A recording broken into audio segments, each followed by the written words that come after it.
శ్రీ మహాశివపురాణమును చదువుతున్నాను. భక్తులందరూ ఆ యొక్క పురాణంను విని తరించగలరని నా ప్రార్థన. బుక్ చదువుతున్నాను, నోటికి పూర్తిగా చెప్పడం అంటే కొద్దిగా కష్టము.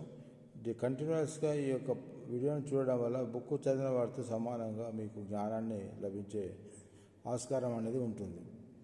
అయితే సూత మహాముని ఈ యొక్క శివపురాన్ని మునులకు చెప్తున్నాడు. ఏమని చెప్తున్నాడు అంటే, సూత మహాముని ఆ మునులకు, ఓ తపోధనులారా, ఇంతకుముందు మీరు అడిగిన ప్రశ్నలకు ఇంకా మీ మనసులో ఉన్న సందేహాలకు సమాధానంగా శ్రీ మహాపురాణంలో మీకు పరిచయం చేస్తున్నాను. తార్కిక ప్రధానమైన బుద్ధితో కాకుండా అనుభవ ప్రధానము, స్పందన శీలము అయిన హృదయంతో, అస్తిక్య ప్రధానమైన బుద్ధితో, భక్తిభావంతో, అసూయ లేకుండా ఏకాత్మభావంతో, ఏకాగ్రతతో శ్రవణం చేయండి. మానవులందరికీ ఈ కలియుగంలో ఎలాంటి సుఖ సంతోషాలు ఉండవు.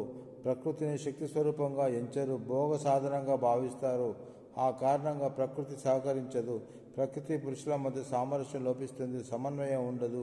తత్ఫలితంగా ప్రకృతి విజృంభిస్తుంది, గతి తప్పుతుంది. దానికి సూచనగా భూమి నిస్సారం అవుతుంది. రసగంధ ద్రవ్యములు పసను కోల్పోతాయి. పువ్వులలో వాసన ఉండదు, పండ్లలో రసం ఉండదు, సమస్తమైన పదార్థాలు రుచిని కోల్పోతాయి. పాలలో జిడ్డు ఉండదు. ఈ సూచనలు రాబోయే విపత్తుకు సంకేతాలనే విషయాన్ని గ్రహించి పాలకులు ప్రజలు ధర్మాచరణకు ఉపక్రమించకపోతే ప్రళయం తప్పదు అని ఆ యొక్క సూత మహాముని చెప్తున్నాడు. నరులలో ఇంత దుర్మార్గ ప్రవర్తన గల పాపపు కలియుగంలో సైతం సులువుగా తరించే ఉపాయం లేదా అంటే ఉంది అని సమాధానం చెప్పాడు. దానికి పెద్ద ప్రయత్నం అక్కర్లేదు, ఎందుకంటే అది సిద్ధ వస్తువు కనుక. సాధ్య వస్తువుకు ప్రయత్నం కానీ సిద్ధ వస్తువుకు ప్రయత్నం ఏముంటుంది? చిలుక చెట్టుపై వ్రాలి పండును ఆస్వాదించే తేలికంగా మార్గం ఉంటుంది. ఆ ఉపాయాన్ని ఉపదేశిస్తున్నాను. పవిత్రమైన అంతఃకరణతో వినండి అని చెప్తున్నాడు. ఈ శివపురాణం సకల లోకోపచారం. ఇది శ్రేష్టమైన పురాణం. సర్వ మానవులను ఇహంలో పాపాల నుండి ఉద్ధరించి పరంలో పరమార్థాన్ని చేరుస్తుంది. ఇది కలికల్మషము నాశనం, చతుర్విధ పురుషార్థ సాధకం. ఇందులో మహాదేవుని కీర్తి స్వచ్ఛమైన శరత్కాల కౌముదిలా విస్తరించి ఉంటుంది. ఈ పురాణాన్ని అధ్యయనం చేసిన మాత్రాన సర్వులు సద్గతిని పొందుతారు అని చెప్తున్నాడు. ఈ శివపురాణం వ్యాప్తిలోకి రానంత వరకు మాత్రమే లోకంలో పాపాలు ప్రబలి ఉంటాయి, ఘోరమైన ప్రకృతి వైపరీత్యాలు సంభవిస్తాయి. ఇది పరిచయం కానంత వరకు మాత్రమే ఇతర శాస్త్రాలు, పురాణాలు పరస్పరాధిక్యతను నిరూపించుకోవటం కోసం తగులాడుకుంటూ ఉంటాయి. పుణ్యతీర్థములన్నీ అహమికతో శ్రద్ధ వహించి ఉంటాయి. ఇక మంత్రాలన్నీ తమ ఆధిక్యతను చాటుకోవడం కోసం పోటీ పడుతూ ఉంటాయి. ఇతర పీఠాలు, పుణ్యక్షేత్రాలు, దేవతలు, వేయేల ఏ ఇతర సిద్ధాంతాలైనా సరే వాటి మహిమ ఈ శివపురాణం ప్రకటితం కానంత వరకు మాత్రమే. సూర్యోదయానంతరం చీకట్లన్నీ పటాపంచబలైనట్లే శివపురాణ పఠనానంతరం మానవులకు అవిద్య, అజ్ఞానం నశించి కల్మషాలన్నీ హరించుకుపోతాయి. మునులారా, మానవులకు మృత్యుభయాన్ని మించిన భయం లేదు కదా. అట్టి మహాభయంకరమైన మరణ భయం కేవలం శివ మహాపురాణ శ్రవణం వల్లనే తొలగిపోతుంది. దీని పఠన శ్రవణాదుల వల్ల వచ్చే మహాపుణ్య ఫలాన్ని సంపూర్ణంగా ఎవరు వర్ణించగలరు? అనేక లోకాలతో బ్రహ్మాండాలతో నిర్ణయం ఈ అనంతమైన సృష్టికి కారణభూతులైన శివశక్తుల అనంతత్వాన్ని లేశమాత్రంగా నైనా మనసులో భావిస్తే ఆ మానవునకు పునర్జన్మ ఎక్కడిది? నిస్సందేహంగా ఆ జీవుడు సాక్షాత్తు శివుడవుతాడు. సాక్షాత్తు మోక్షలక్ష్మి వరించి గుమ్మం ముందు నిరీక్షిస్తుందంటే ఇతరమైన లౌకిక ప్రయోజనాలన్నీ ఇట్టే నెరవేరుతాయి అని వేరే చెప్పాలా అని ఆ యొక్క సూత మహాముని మునులకు చెప్తున్నాడు. వేదశాస్త్రాదులు అధ్యయనం చేస్తే వచ్చే మహాపుణ్యం ఈ పురాణ పఠన శ్రవణాదుల వల్ల వస్తుంది.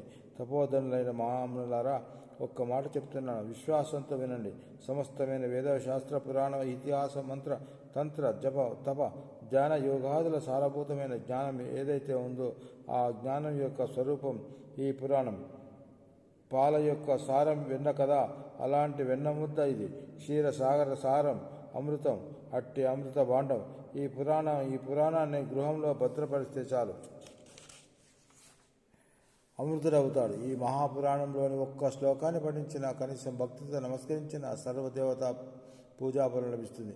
ఎవరైతే చతుర్దశి నాడు ఉపవాసం ఉండి శివభక్తుల సన్నిధిలో ప్రవచనం చేస్తాడో ఆ ఉత్తమునికి గాయత్రి మంత్ర పునశ్చరణ ఫలం లభిస్తుంది. రాత్రి జాగరణ చేసి దీన్ని పఠిస్తే ఆ పుణ్యపురుషునికి వచ్చే పుణ్యం అంత్యంత అనరానిది అని చెప్తున్నాడు. కురుక్షేత్రం, గయా, ప్రయాగ ఇత్యాది పుణ్యక్షేత్రాలలో తన బరువు తూగే హిరణ్యాన్ని వ్యాసభవనానికి దానం చేస్తే వచ్చే పుణ్యఫలాన్ని మించిన తరగనంత అనంత పుణ్యం వస్తుంది. ఇందులో ఉన్న రుద్ర సంహితను రాగయుక్తంగా హర్నిశలు గానం చేసిన భక్తుని ముందు ఇంద్రాది దేవతలు వాని అజ్ఞ కోసం ఎదురు చూస్తూ ఉంటారు. 1000 సంవత్సరాలు తపస్సు చేస్తే వచ్చే అంతఃకరణ శుద్ధి ఈ రుద్ర సంహిత పఠనం వల్ల సిద్ధిస్తుంది. భైరవ ప్రతిమ ముందు కానీ మర్రి చెట్టు లేక మారేడు చెట్టుకు ప్రదక్షిణ చేస్తూ కానీ పఠిస్తే ఫలితం కోటి గుణితం అవుతుంది. ఇక ఇందులో ఉన్న కైలాస సంహిత పరమోత్కృష్టమైనది. కైలాస సంహిత తతోపి పరమాత్మత బ్రహ్మస్వరూపిణి సాక్షాత్ ప్రణవార్త ప్రకాశిత. కైలాస సంహితాయాస్తో మహాత్మయం వేత్తి శంకర కృత్యం తదర్థ వ్యాసశ్చ తత్తరం వేద్మహం ద్విజ. ఇది సాక్షాత్తు వేదమే. ఈ సంహితలో ప్రణవార్థం తత్వము నిరూపింపబడ్డాయి. దీని మహత్యం శంకరునకు పూర్ణంగా తెలుసు, వ్యాస భగవానునికి సగం తెలుసు, అందులో సగం నాకు తెలుసు. నేను ఆర్జించిన జ్ఞానభిక్షను మీకు అనుగ్రహిస్తున్నాను. ఈ సంహితా తత్వాన్ని లెస్సగా బోధపరచుకున్న వారికి మరో క్షణంలో చిత్తశుద్ధి కలుగుతుంది. మనసు స్వాధీనమైన వానికి విశ్వమంతా వశమవుతుంది. సాధనలన్నీ మనోలయాన్ని సిద్ధింపచేయుటకు కొరకే కదా. ఓ ద్విజులారా, ఈ రుద్ర సంహిత నాశనం చేయలేని పాపం లోకంలో లేదు. ఈ అమృత భాండాన్ని మహాదేవుడు తొలుత కుమారస్వామికి ఇచ్చాడు. ఆ కారణంగానే కుమారుడు జ్ఞానమూర్తి అయినాడు. మానవుడు తనకు తెలియకుండానే అనేక పాపకృత్యాలను ఆచరిస్తుంటాడు. దుష్టుల నుండి దానాలు స్వీకరించిన తినకూడని వాటిని తినడం, అలవాట్లు పడడం, వాటికి నిష్కృతి ఈ సంహిత ధ్యానమే. కనీసం శ్రవణం చేయాలి. శివాలయంలోని బిల్వవనంలో పఠిస్తే వచ్చే ఫలం అనంతం. పితృకర్మలు ఆచరించే సమయంలో ఈ రుద్ర సంహితను భక్తితో పఠిస్తే వారి పితరులందరూ రుద్రలోకాన్ని పొందుతారు అని అర్థం. ఈ యొక్క శివ మహాపురాణమును ఎపిసోడ్ వైజ్ చెప్తుంటాను. మొదటి ఎపిసోడ్ నడుస్తూ ఉంది ఇప్పుడు. అయితే సబ్స్క్రైబ్ చేసుకోగలరు.